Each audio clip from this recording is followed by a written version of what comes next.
வணக்கம். அறம் சொல்லும் திருக்குறள். இந்த பகுதியில் இன்றைக்கு நடுவுநிலைமை அதிகாரம் குறள் எண் 4. தக்கார் தகவிலர் என்பது அவரவர் எச்சத்தால் காணப்படும். இந்த குறளில் தக்கார் அப்படின்னா நடுவுநிலைமை உடையவர், அதாவது நேர்மையானவர்.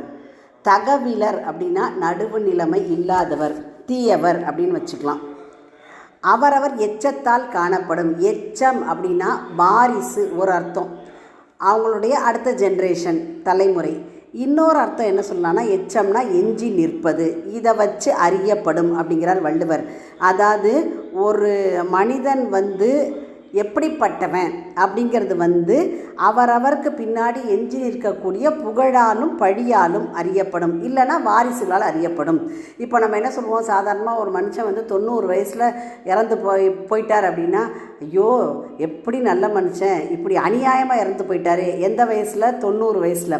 ஆனால் அதே சமயம் ஒரு நடுவுநிலைமை இல்லாதவன், நேர்மையான குணம் கிடையாது, ரொம்ப கெட்டவன், அவன் ஒரு 40 வயசில் பொட்டுன்னு போய் சேர்ந்துருப்பான். ஆனால் அவனை நம்ம என்ன சொல்லுவோம், அப்பாடி போய் தொலைஞ்சான் சாமி அப்படின்னு அவனை நம்பி. ஆனால் அவன் குடும்பம் இருக்கும்.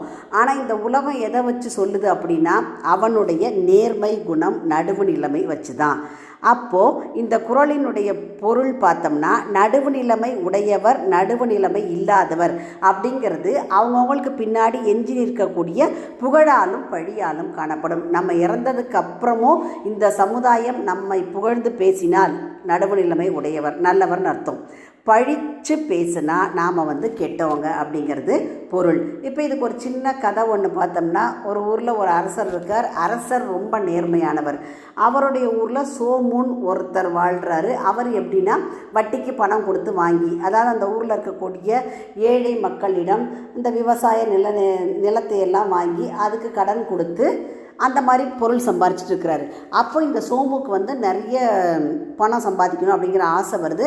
அதனால் ஏழை விவசாயிகள்கிட்ட நிலத்தை அநியாய வட்டிக்கு வாங்கி பணம் சம்பாதிக்கிறாரு.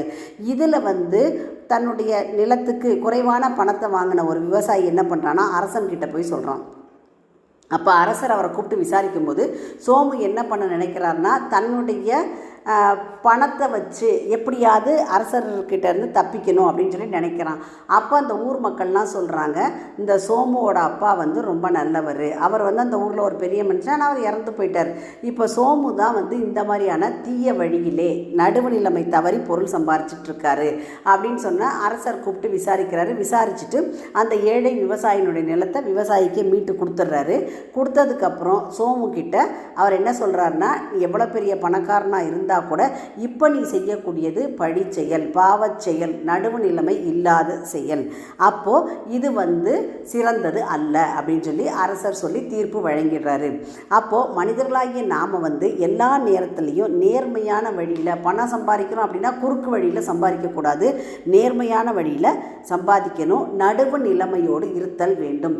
அந்த நடுவு நிலைமையோடு இருக்கிறது எப்போ தெரியும் அப்படின்னா நம்மளுடைய வாரிசுகளை வச்சு தெரியும். ஏன்னா அப்பா கிட்ட இருக்கக்கூடிய நல்ல குணங்கள் கட்டாயம் பையன்கிட்ட இருக்கும், பையன்கிட்ட இருந்து அடுத்த வாரிசுகளுக்கு அப்படியே வந்துட்டுருக்கும் அப்படிங்கிற பொருளில் வள்ளுவர் இங்கே சொல்லியிருக்கிறாரு.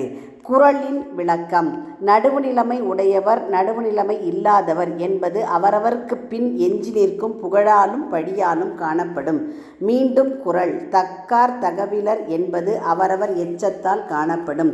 உங்கள் இல்ல குழந்தைகளின் மனதிலே தினம் ஒரு திருக்குறள் பதிய எங்கள் சேனலை சப்ஸ்கிரைப் பண்ணுங்கள், லைக் பண்ணுங்கள், ஷேர் பண்ணுங்கள், கமெண்ட் பண்ணுங்கள், சப்ஸ்கிரைப் பண்ணுங்கள். நன்றி.